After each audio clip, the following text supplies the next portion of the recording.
Deputados e senadores do Brasil estão sendo vítimas do descumprimento da Constituição Federal, tendo seus direitos violados. A Constituição brasileira estabelece que os deputados e senadores são invioláveis, civil e penalmente, por quaisquer de suas opiniões, palavras e votos. Entretanto, atualmente no Brasil, esse direito, que é fundamental para o exercício do mandato dos parlamentares, vem sendo desrespeitado. Parlamentares têm sido alvo de perseguição por suas opiniões, sendo indiciados, tendo suas residências invadidas pela polícia, sendo presos e perseguidos. Essa semana veio um representante da OEA para apurar as denúncias de restrição à liberdade de expressão. Veja o que disse Alexandre Garcia. No dia dos 90 anos de Ives Gandra Martins, que orientou os constituintes no artigo 53, da inviolabilidade de deputados e senadores por quaisquer de suas opiniões, esteve em jogo no encontro dos parlamentares com a Delegação de Direitos Humanos da Organização dos Estados Americanos. Porque os deputados mostraram que são indiciados, recebem em casa a Polícia Federal, são alvo de busca e apreensão, tem deputado preso. Como assim? Eles não devem ter entendido. Se eles vivem nos Estados Unidos, a sede da OEA é lá, sabem que Constituição é para cumprir. E está muito claro na Constituição. Deputados e senadores são invioláveis civil e penalmente por quaisquer de suas opiniões, palavras e votos. Quaisquer. Não importa onde, nem quando, nem a respeito de quem. É porque eles representam os seus eleitores e tem que ter essa imunidade absoluta. É o que está escrito na Constituição. Se não fosse absoluta, não estaria sido escrito assim. Teria lá um salvo-se e não tem. Não. E, no entanto, eles mostraram que deputados e senadores são vítimas do descumprimento da Constituição. E parece que não tem para quem se queixar, porque o Senado é o único capaz de bloquear isso, mas o presidente do Senado anterior estava sentado em cima dos requerimentos para investigar isso, os desrespeitos à Constituição. Então é lá dentro da Casa Legislativa que começa o problema, lá no Senado, na presidência do Senado. O atual presidente começou a fazer isso no seu primeiro mandato. Talvez agora ele possa pensar com mais experiência e com uma visão maior do que está acontecendo no Brasil e no mundo. Mas, enfim, foi um encontro em que o representante dos direitos humanos da OEA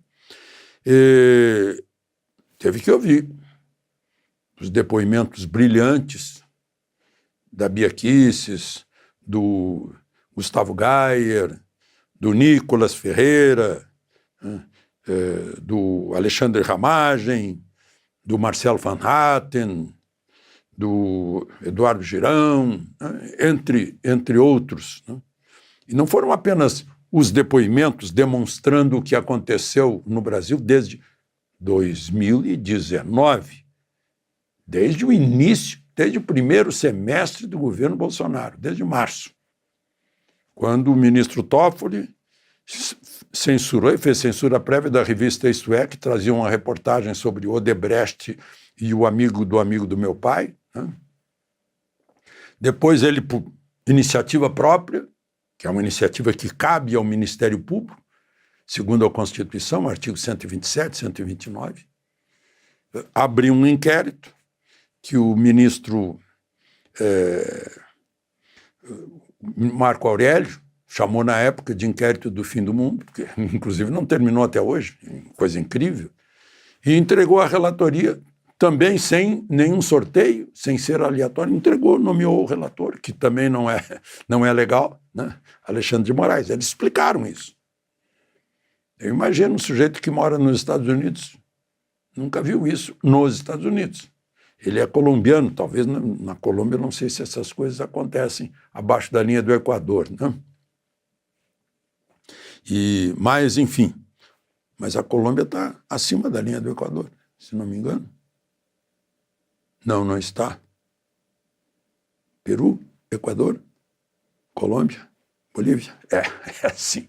Mas, enfim, contou preso político, o Clesão, né, que teve o advogado, até o Ministério Público, pedindo que ele fosse tratado em casa, que ele estava em estado grave. Morreu na prisão, sob responsabilidade do Estado brasileiro. A filha do Clesão estava lá. E depois, falando em espanhol, com o Pedro Vaca Villarreal. Falaram também, mostraram declarações, aquele missão dada, missão cumprida, do Benedito. Benedito? Sim. Né? Gravações do ministro Gilmar Mendes, do ministro Barroso, entre as quais nós derrotamos o bolsonarismo. Imagina um americano, um europeu, imaginar que o ministro do Supremo tenha feito uma declaração assim. Né? Declarações de Moraes, mostraram tudo. Lamentavelmente, eles não vão embora amanhã, não vão colher depoimento do Felipe Martins lá em Ponta Grossa, ou visitar o Daniel Silveira na prisão, né? Mas o relato de censura, bloqueios, prisões, perseguições, né? Foi bem abundante as informações que eles receberam durante 1h30. Ele e o Pedro Vaca se disse impressionado. Né? Um ouvinte, um telespectador, me mandou um e-mail, o Samuel me disse, puxa, você fez uma avaliação pela aparência dele. Imagina o que você diria do Mahatma Gandhi, por exemplo. Eu acho o Mahatma Gandhi de uma pureza, de uma bondade. Né?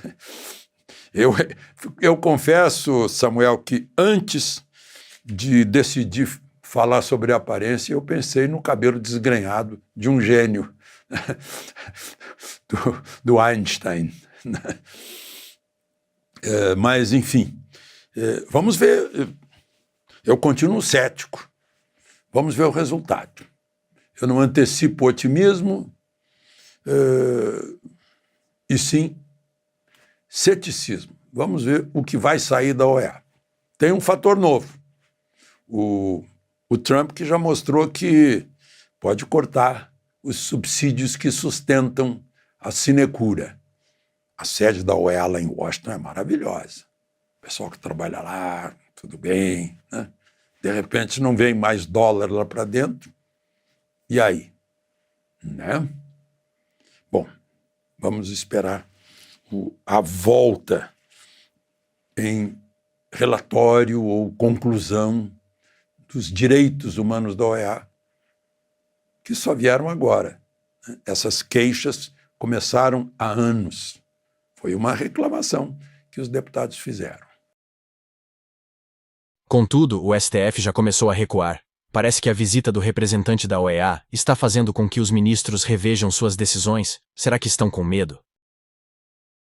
É bomba atrás de bomba, e hoje você vai começar o dia com uma notícia excelente e vai te fazer sorrir, que vai aquecer o teu coração e que acabou de sair na Folha de São Paulo. Então senta aí que é a melhor coisa que você vai ver hoje. Os ministros do STF estão morrendo de medo do relatório do Pedro Vaca Villarreal, o relator da OEA para a liberdade de expressão que veio para o Brasil para investigar os abusos e censura do Alexandre de Moraes. E eles temem ainda que o relatório seja usado para ajudar na defesa do Bolsonaro. Olha, gente, eu preciso confessar que isso aqui me pegou de jeito mesmo, porque eu nunca imaginei que eu ia ver uma matéria na Folha de São Paulo dizendo que os supremos, os olimpianos onipotentes, que nunca erram, que sempre fazem tudo certo, que eles estariam então com medo como eles estão hoje. Não é só possível isso é inacreditável. Até agora eu estou aqui embasbacado com isso. Então fica aqui comigo agora que eu vou te contar duas coisas e a segunda é a mais emocionante delas. Primeiro, eu vou te mostrar essa notícia de que os ministros do STF finalmente estão sentindo medo. E a segunda coisa é qual foi a reação do Pedro Vaca quando os ministros do STF, os integrantes do governo Lula e os representantes da sociedade civil disseram para ele que existe liberdade de expressão no Brasil. Ele devia ter rido, né? Isso aí é uma piada. E você vai ficar chocado com a reação dele. Eu vou te contar aí num bastidor inédito e exclusivo que veio de uma fonte minha e que você vai ficar muito contente em saber. Bora então aqui ver essa matéria. Acompanha aí comigo. Ministros do STF desconfiam que a oposição tentará politizar o julgamento do Bolsonaro usando o parecer da OEA sobre liberdade. A visita do relator especial para a liberdade de expressão da Comissão Interamericana de Direitos Humanos, o Pedro Vaca, ao Brasil, tem gerado desconfiança em setores do governo Lula e entre ministros do STF. Gente, se eles não estão gostando, se eles estão desconfiados, eu vou falar para vocês que eu estou feliz, viu? Embora a conversa que ele teve, ele, o relator, o Pedro Vaca, com o presidente do STF, o Barroso, e com o ministro Moraes tenha sido considerada positiva, há uma desconfiança que eventuais críticas que Vaca faça no documento que ele vai divulgar sejam usadas por integrantes da oposição para politizar o julgamento de Jair Bolsonaro, que deve acontecer ainda neste semestre. Gente, presta atenção nesse trechinho aqui, ó.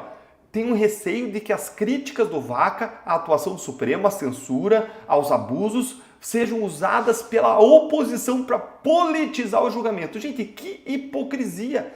Como assim medo de oposição politizar o relatório? Vocês estão vivendo onde? Na Lua? Embaixo de uma pedra? Esse STF é político. Os ministros são todos políticos. Tomam decisões politicamente motivadas, isso é escancarado.